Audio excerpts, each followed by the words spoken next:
quem nós somos. Eu acho que a gente está com um problema de uma crise de identidade no meio cristão. Começa até pelo próprio nome, porque antigamente nós nos chamávamos de cristãos, e eu confesso que é o nome mais gostoso que eu acho que eu não inventei, é o que eu sou um cristão. Tá? Há 30 anos atrás, quando eu me converti, dizer que uma pessoa era um cristão era algo muito prazeroso, que eu sou de Cristo. Mas infelizmente esse nome caiu numa problemática muito grande, porque de repente apareceram aí os pseudo-cristãos, que aí complicou tudo. Aí vem um outro nome, evangélico. Esse foi que escolheu borrar. Então o pessoal dizia, agora nós temos os evangélicos, né? Então era um nome que, então aquele que segue o evangélico. Mas infelizmente, de novo, esse nome caiu na desgraça. E aí tem um monte de evangélico que também, de evangélico a gente sabe que tem muito pouco. E aí, quem nós somos? Ficou aquela história que a gente tem dificuldade até mesmo de definir o nome, como a gente deve ser chamado. Eu confesso que desde quando eu me converti, tem um nome que eu adoro. E quando alguém me chama isso, eu sou crente no Senhor Jesus Cristo. Esse nome aí, eu acho que o pessoal, a turma aí dos evangélicos, os cristãos, nem gosta desse nome, porque negócio de crente, e o pessoal não curte muito esse nome não. Aí, por incrível que pareça, foi o único nome que se sustentou. Muito bem, mas independente do nome, eu quero pensar um pouquinho com vocês. Devido a essa crise que a gente tem encontrado nas igrejas, onde falta compromisso, a pandemia foi um diferencial na igreja cristã. Porque todo mundo achava que quando voltássemos da pandemia, seria uma igreja mais forte, uma igreja unida, porque nós aprendemos o que é sofrimento na prática. Vimos pessoas morrendo, vimos uma desgraça no meio do mundo, e eles pensou, pronto, agora o mundo vai ser mudado. As pessoas vão entender a importância de Deus na vida dela. Aconteceu exatamente o contrário. As igrejas se esvaziaram. Aqueles que se diziam crentes não voltaram mais. E muitas igrejas passaram por crises violentas. Surgiu a tal da igreja da internet, que eu sou bem honesto com vocês, eu curto zero essa tal de igreja da internet. Porque primeiro isso não é igreja. Para mim isso é um arranjo, por sinal, muito mal amanhado, para as pessoas assistirem a pregação e acharem que são crentes porque estão assistindo a pregação. E o pessoal esquece isso. Igreja é isso aqui. Igreja somos nós reunidos, feito irmãos, agarrados um no outro, para conhecermos cada vez mais os nossos relacionamentos, as nossas intimidades com Deus. Então começa por aí tudo que nós temos sofrido desde que voltamos à pandemia. E é isso que eu quero pensar com vocês. Quem nós somos? E na primeira mensagem eu quero pensar com vocês que nós somos alguém muito amados por Deus. E eu quero trazer um texto que se encontra em Apocalipse, capítulo 2, versos de 1 a 7. Apocalipse, capítulo 2, versos de 1 a 7.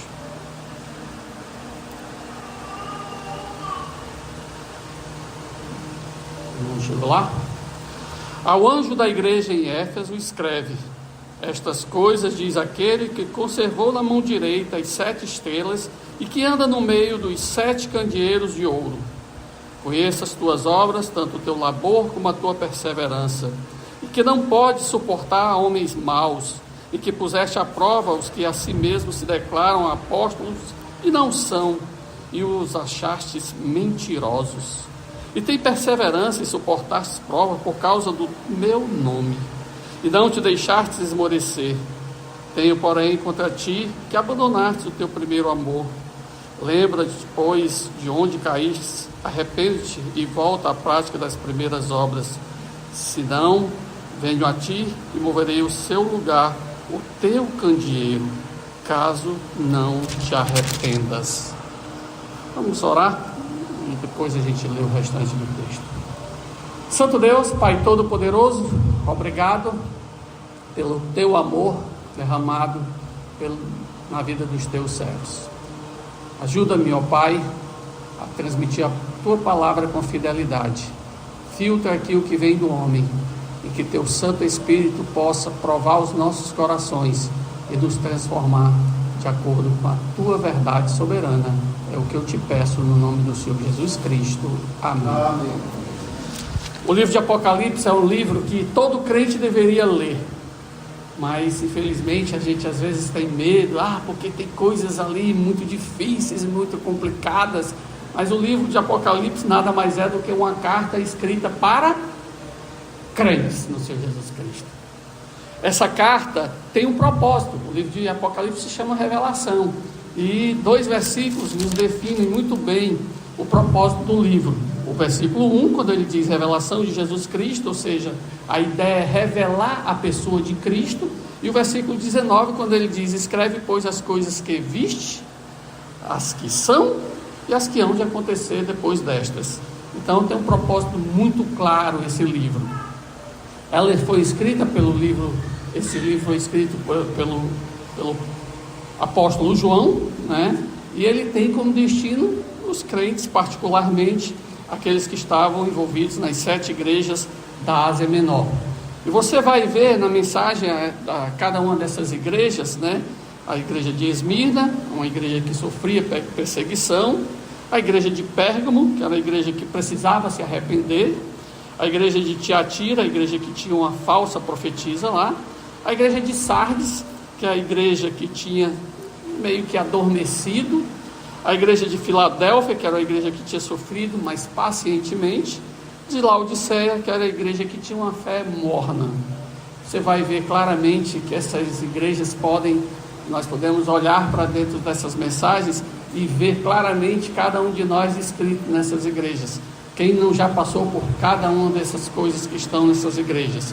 E a igreja de Éfeso, que foi a primeira igreja, a primeira carta, que ela tinha abandonado o primeiro amor. Então cada carta dessa deve ser lida como se fosse para quem? Para mim. Cristo escreveu essa carta para aquela igreja, destinada àquela igreja naquela época, mas pode ser lida facilmente como se Cristo estivesse falando para mim hoje. A igreja de Éfeso é uma igreja muito interessante, porque Éfeso era a maior e mais rica cidade da Ásia Menor. Então, por conta disso, era um centro de cultura à deusa Diana. É bom a gente entender mais ou menos o contexto, para você entender o que aqueles irmãos estavam sofrendo. Era uma cidade meio mística, cheia de superstições, e por conta disso, você tem o sofrimento que aquela igreja passou. Paulo visitou essa cidade na segunda viagem missionária, por volta do ano 52 mais ou menos, e passou lá 3 anos.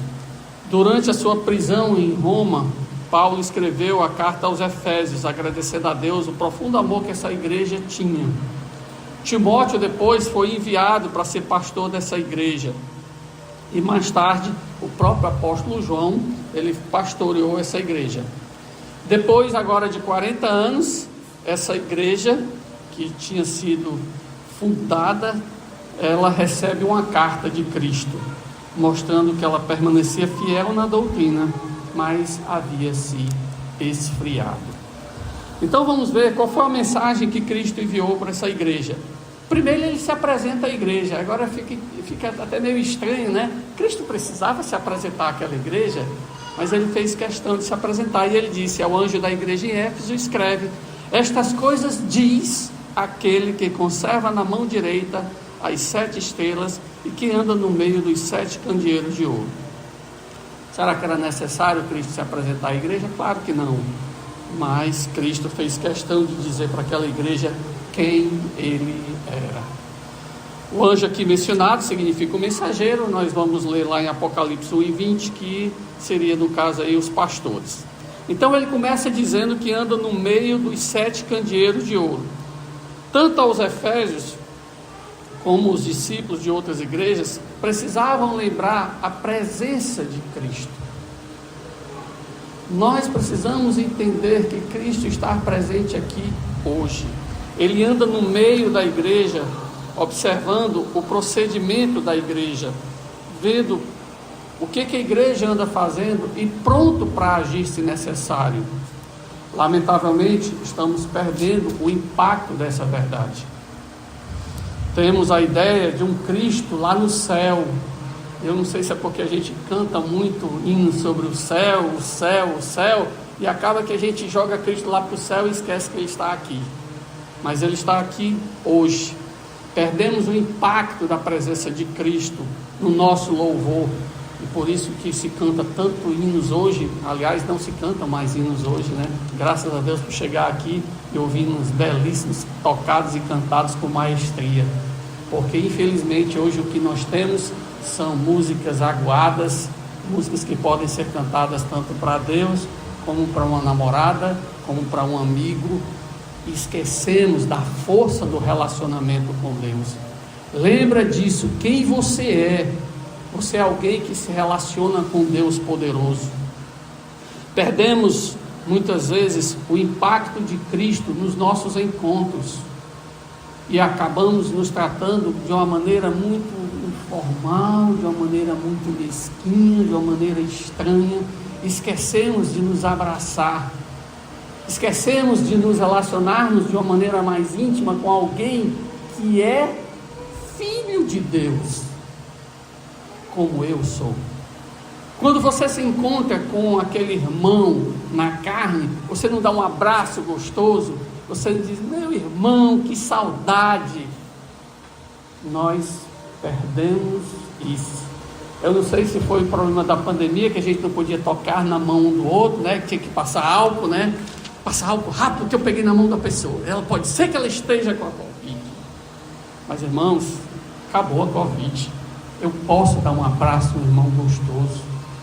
Eu posso dar um beijo no irmão, um ósculo santo. Mas nós estamos perdendo isso. Estamos perdendo o senso da glória de Cristo presente em nós. Aliás, quando se fala de glória, eu acho que talvez seja um termo, seja algo menos tocado nas igrejas. Falar da glória de Deus, falar da glória de Cristo. Nós estamos jogando Cristo para o alto.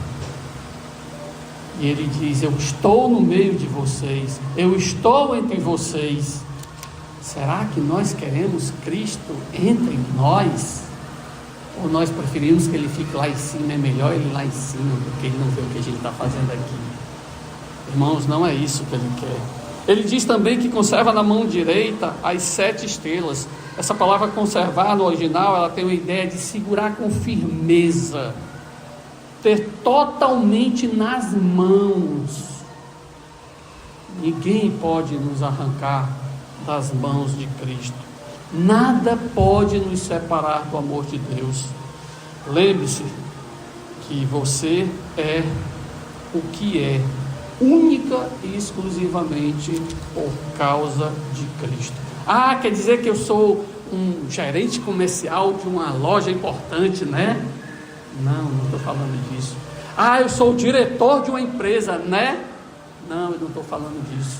Eu estou falando de que você é o que é, filho de Deus, que é a maior honraria que alguém poderia ter por causa de Cristo. Ah, que pena, pensei que o senhor estava falando do que eu sou aqui na terra. Irmãos, nós estamos perdendo o senso do ridículo. Nós estamos trocando a nossa cidadania no céu pela cidadania aqui na terra. Será que realmente eu sei quem eu sou? Nós, infelizmente, estamos perdendo essa noção. Lembra, se você tem algum dom especial, adivinha quem te deu? E quando eu falo de dom, eu estou falando não só de dom que você utiliza para a glória de Deus aqui na igreja, porque quando a gente fala de dom, a gente só pensa nisso, né? O dom de tocar, né? Não. O dom de cantar, né? Não. Fazer o que você faz no seu dia a dia bem feito. Qualquer capacitação que você tem, adivinha quem te deu? Se você possui alguma habilidade, Deus te deu.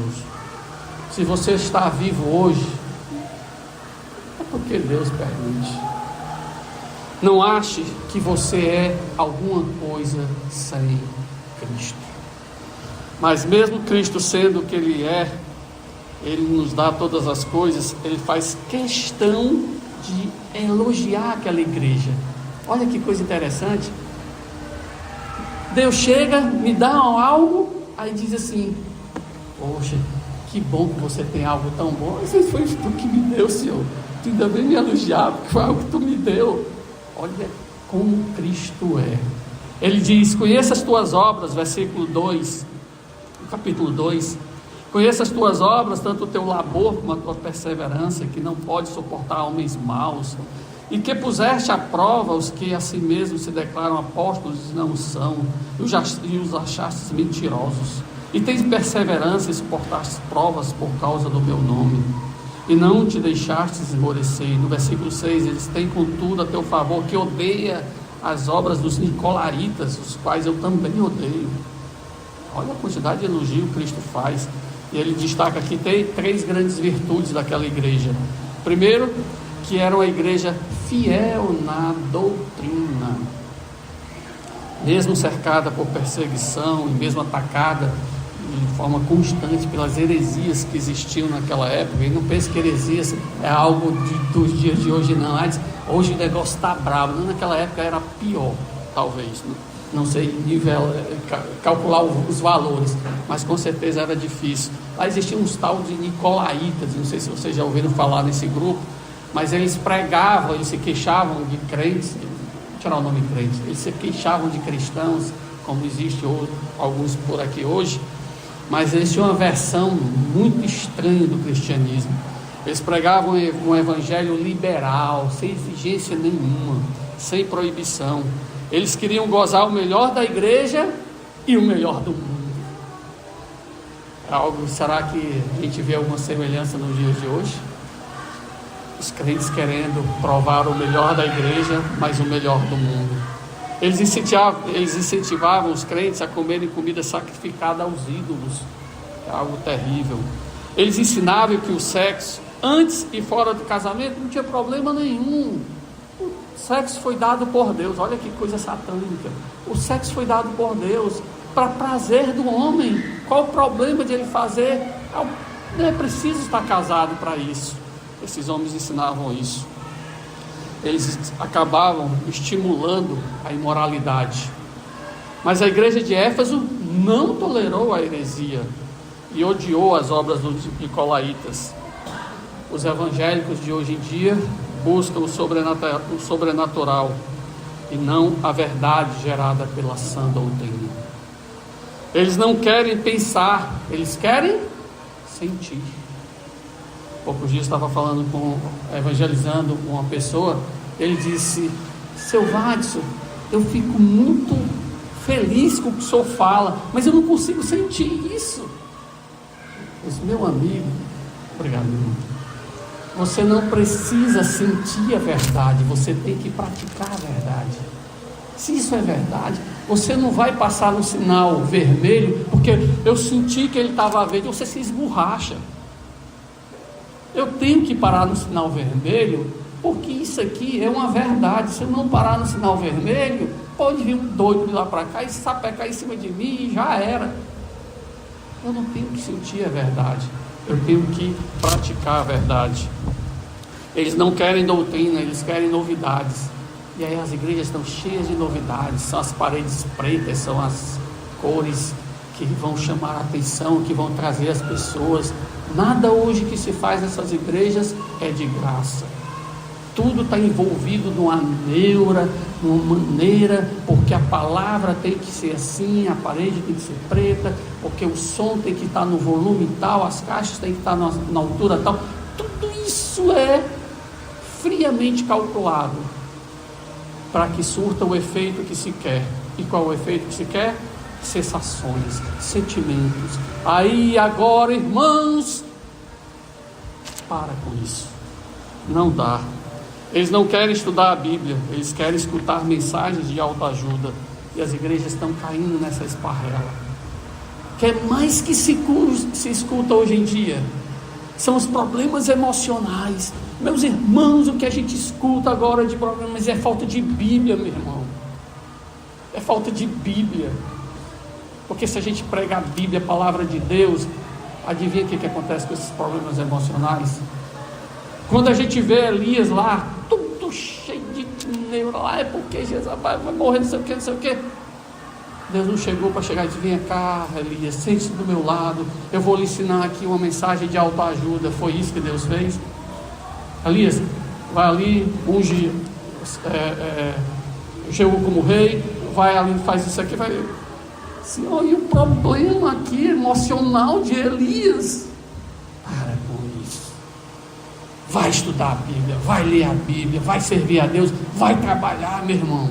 Para com isso. Chega disso.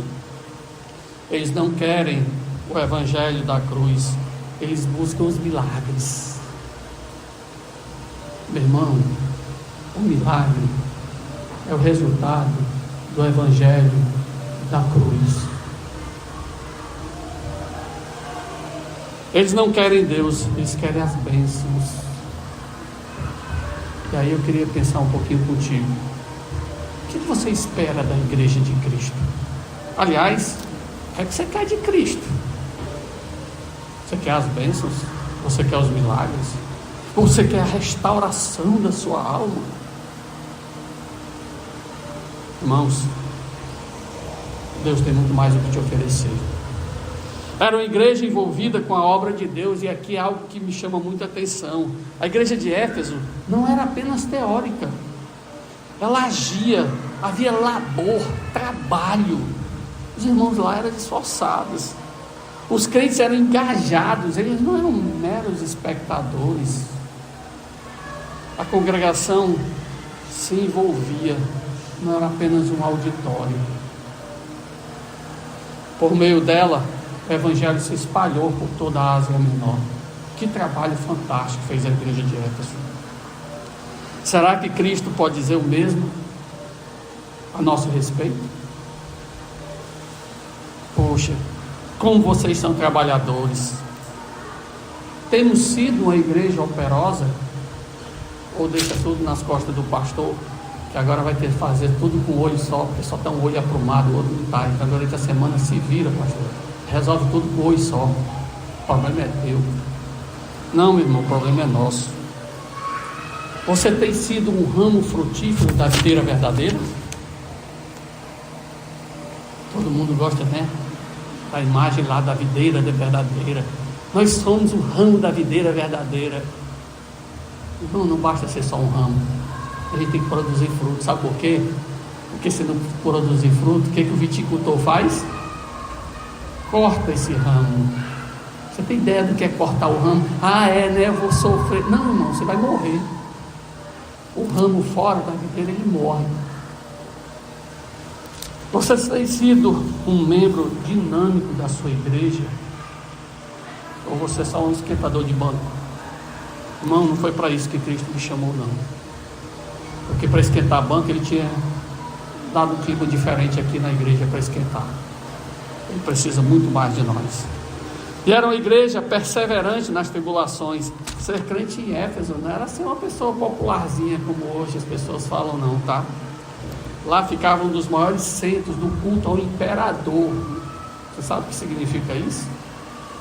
Você imagina só, tem um presidente e você tem que cultuar aquele presidente. Oh, nosso presidente.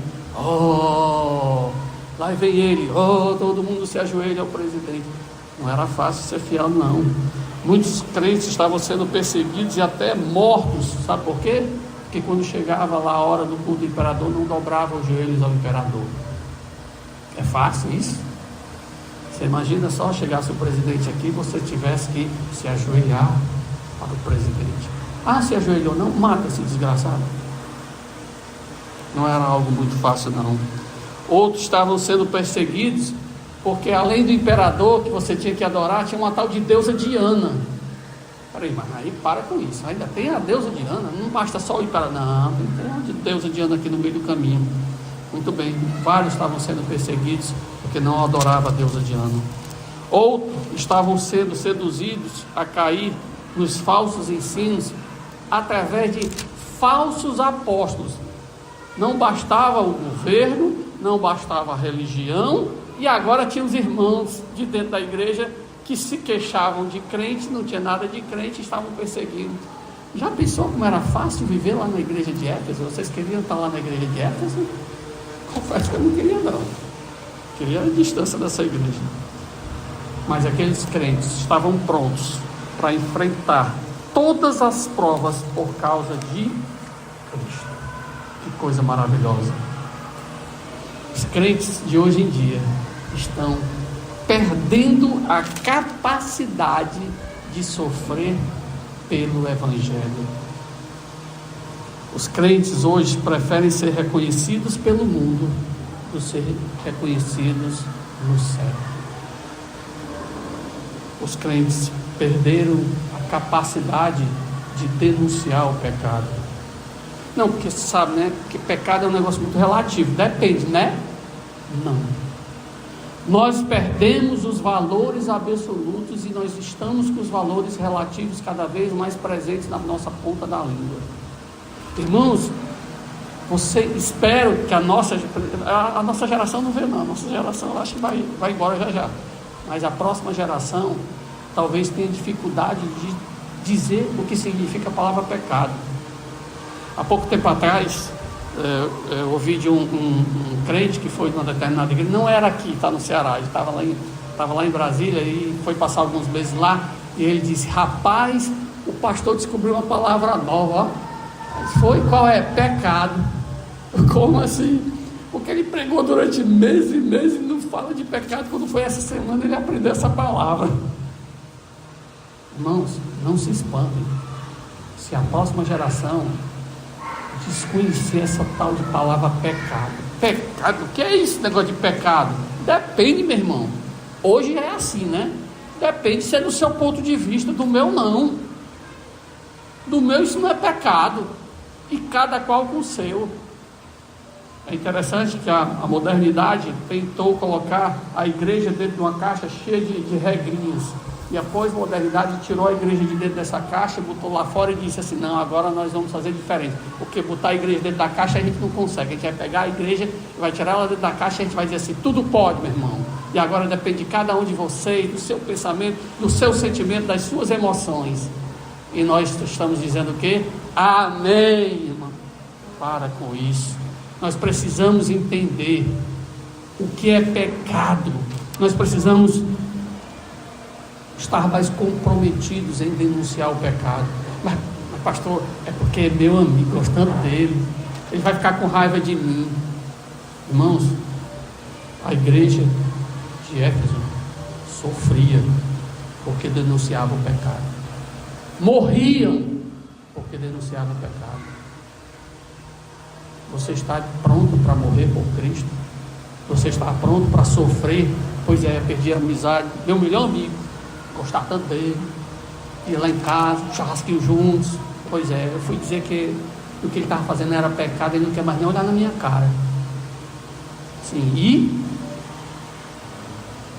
como é que fica? Eu prefiro não perder um amigo do que denunciar o pecado. Nós, infelizmente, estamos perdendo essa capacidade. Mas Cristo repreendeu essa igreja, uma igreja tão boazinha, né? Tão trabalhadora, mas Cristo tem uma repreensão para ela. No versículo 4 diz: tenho porém contra ti que abandonaste o primeiro amor. Cristo apresenta apenas uma repreensão, mas eu creio que tenha sido uma das mais dolorosas. Abandonaste o teu primeiro amor. Mas o que é o primeiro amor? O próprio Senhor Jesus Cristo responde. Vamos lá para Mateus capítulo 22. Olha Mateus 22. Se vocês não quiserem ir, tá? Deixa que eu vou lá, tá? 22, versos 37 e 38, diz assim: respondeu-lhe Jesus: amarás o Senhor teu Deus de todo o teu coração, de toda a tua alma e de todo o teu entendimento. Este é o grande e primeiro mandamento. Esse é o primeiro amor, o amor de Cristo, o amor que Cristo tem por nós. Lamentavelmente, aquela geração, 40 anos depois de fundada, a igreja abandonou o amor. Mas quando é que nós abandonamos o amor? Acredito que aqui, através do que Cristo falou dessa igreja, eles abandonaram quando eles foram legalistas. O intenso trabalho, as perseguições levaram a igreja de Éfeso a um deserto espiritual. Um filho pode ser obediente ao pai, mas não honrá-lo. Ele pode cumprir com todos os seus deveres, mas não motivado pelo profundo amor. O amor é a marca de um discípulo de Cristo. Lá em João, capítulo 13, deixa eu dar um pulinho lá, é bem rápido, tá? João, capítulo 13, nos versos 34 e 35. João 13, 34 e 35 diz: novo mandamento vos dou, que vos ameis uns aos outros, assim como eu vos amei, que também vos ameis uns aos outros. Nisto conhecerão todos que sois meus discípulos, se tiverdes amor uns aos outros. O amor é a marca de um discípulo de Cristo.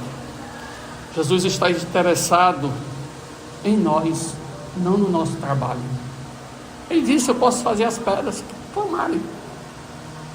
O que eu quero é o coração de vocês. Odiar o erro e o mal não é o mesmo que amar a Cristo. Mas eu odeio tudo isso que estão fazendo neste mundo. Ok, mas isso não tem nada a ver com amor a Cristo. Existem pessoas descrentes que odeiam o que o mundo está fazendo. Não é o caso. O trabalho de Deus não pode tomar o lugar de Deus na nossa vida. Agora há pouco eu falei que a gente deveria servir a Deus, mas cuidado. Servir a Deus é o privilégio para quem? Para aqueles que amam a Cristo. Porque aí sim o serviço veio de uma forma prazerosa. Vamos hoje à tarde evangelizar numa pracinha que tem aqui perto? Vamos. Não precisa o pastor mandar, não precisa ser o programa da igreja. Tem um programa da igreja, sabe? Todo domingo, 3 horas da tarde, 4 horas da tarde, tem que todo mundo se reunir e tal, não sei o que. Então, com o programa nós vamos, né? Isso tem que ir, né? Não. Surge do coração de alguém que ama a Deus. As minhas filhas pequenas, muitas vezes, eu chegava e dizia assim: ei, vamos lá para a praia entregar folhetos? A gente ia lá para beira-mar entregar folhetos. Por que eu ia com elas? Porque se eu entregasse, a pessoa: não, muito obrigado, quero não. Quando é uma criança, eles recebem. Aí eu chegava, elas pequenininhas, 3 anos, 4 anos, ela chegava e dizia: Jesus te ama. Aí a pessoa: oh, minha filha, obrigado. Pensa na isca. Funcionava bem. Por que nós não fazemos mais isso? Por que as nossas famílias não estão mais envolvidas no ministério? Porque nós vemos o trabalho para Deus como algo cansativo. Pesado. Eu não vejo como amor a Deus. Eu amo, por isso eu sirvo. Nós precisamos resgatar isso. Abandonamos o nosso primeiro amor quando o nosso amor por Cristo é substituído pelos prazeres do mundo. As pessoas de hoje em dia estão em busca desenfreada por prazer, gozo, alegria desse mundo. Mas se esquece que Cristo oferece tudo isso. Bobos vão procurar no mundo e Cristo oferece. Olha só, Salmo 1, verso 2 diz o quê? Antes o seu prazer está na lei do Senhor, e na sua lei medita de dia e de noite. O que é isso? Prazer. Você vai buscar no mundo, e o prazer está aqui, à tua disposição, na lei do Senhor. Mas eu queria um negócio assim mais intenso, um gozo assim, um negócio assim.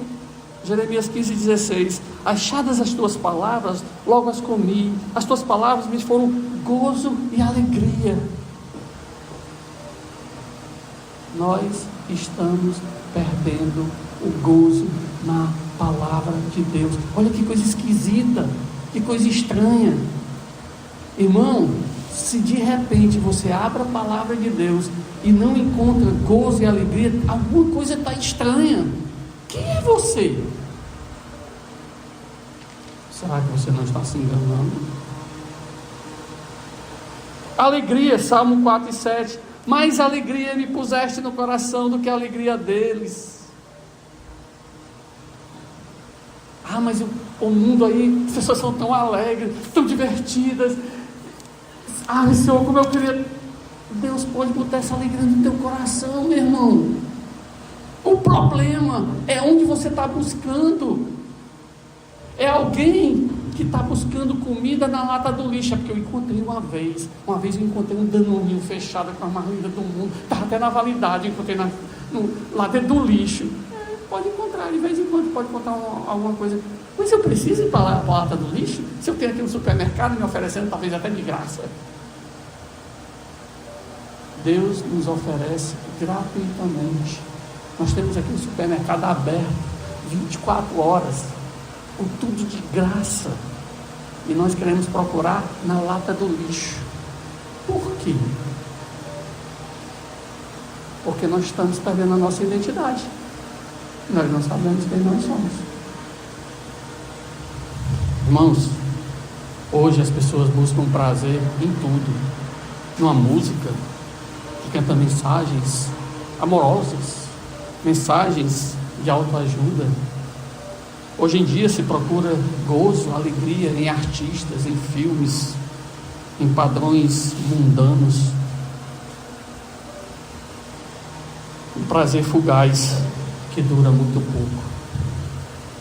Um gozo envenenado que traz tristeza ao coração.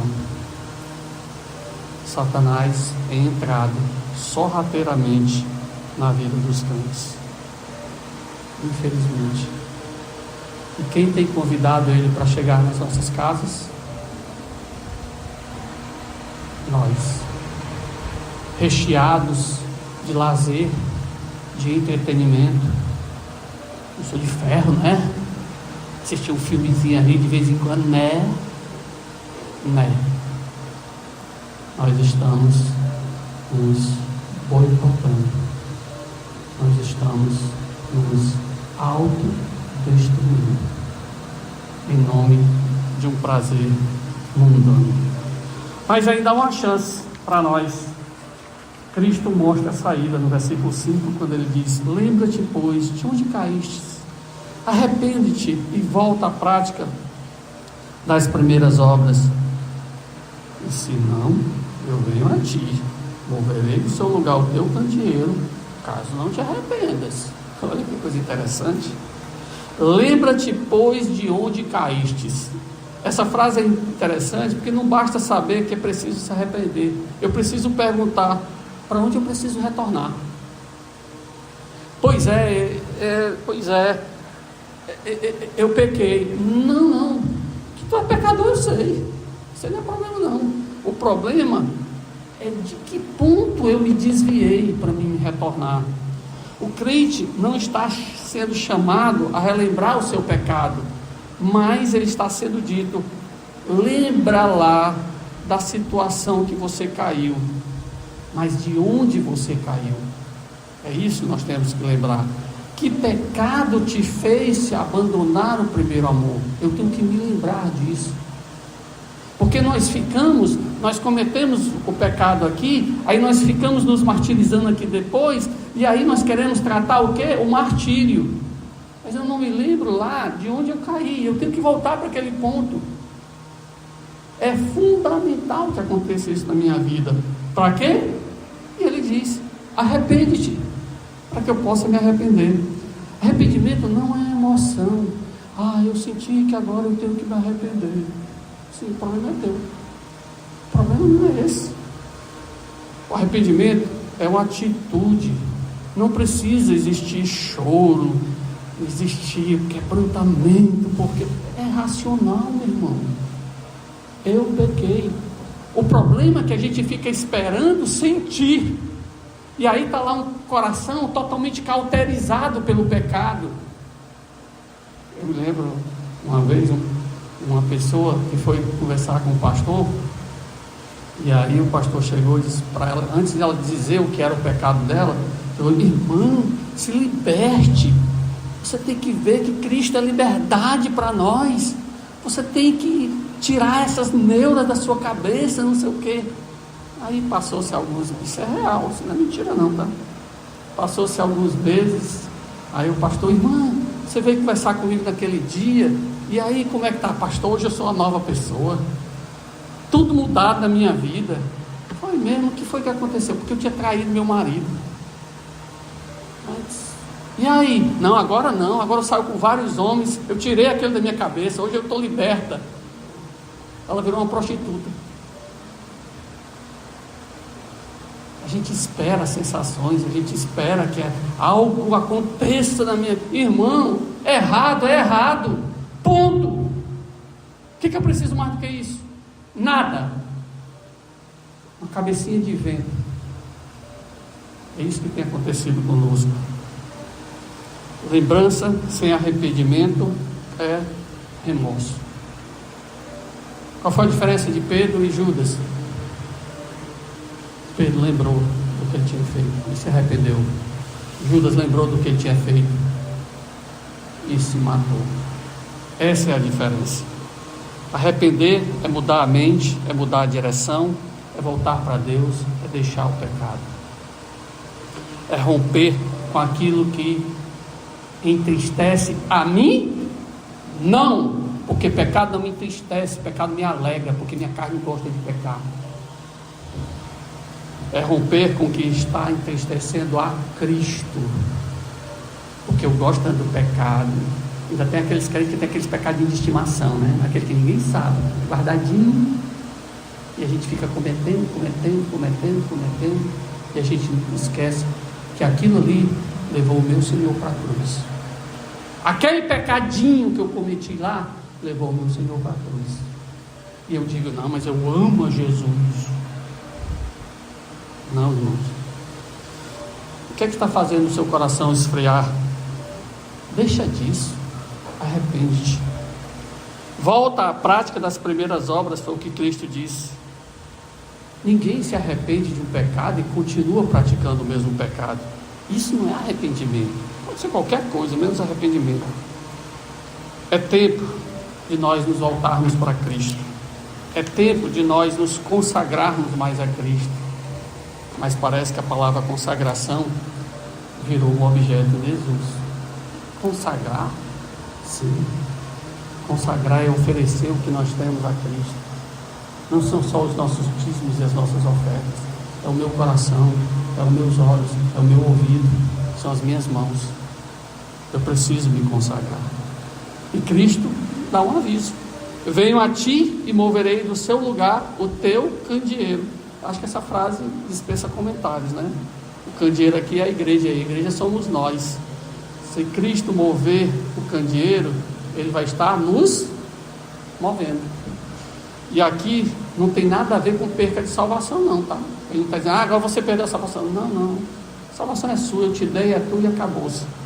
Mas o que ele está dizendo é simplesmente que você perde as regalias, o privilégio de ser aqui na terra o embaixador de Cristo. Olha que coisa maravilhosa, de ser um servo do Senhor. E como é que isso acontece? Retornando a Cristo. Vem cá, você está me desonrando aí, está só manchando o meu nome? Vem cá, volta para cá.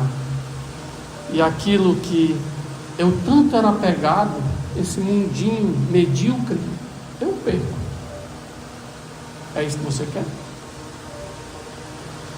Cristo termina a carta para Éfeso com a promessa. No versículo 7 ele diz: quem tem ouvidos, ouça o que o Espírito diz às igrejas. Ao vencedor dar-lhe-ei que se alimente da árvore da vida que se encontra no paraíso de Deus. Jesus descreve a comunhão com Deus lembrando de um momento muito especial da raça humana, que infelizmente durou pouco tempo, no jardim do Éden.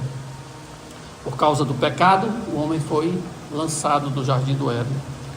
Aqueles que andam com Deus, eles têm a esperança da vida eterna no paraíso. Éfeso era uma igreja rodeada por religiões falsas e sujeitas a influências de homens maus. Precisava demonstrar o amor verdadeiro para vencer o mal. Nós devemos amar a verdade. Nós devemos buscar a palavra de Deus com a intensidade de alguém que realmente ama a Deus. Devemos amar a Deus de verdade. Que Deus nos proteja e nunca permita que o nosso amor esfrie. E assim entenderemos quem realmente nós somos. Amém. Santo Deus, Pai Todo-Poderoso, obrigado pela Tua verdade que está nas Tuas palavras, na Tua palavra, a Bíblia, que ela possa penetrar no nosso coração e transformar-nos. É o que eu te peço humildemente no nome do Senhor Jesus Cristo. Amém. Amém.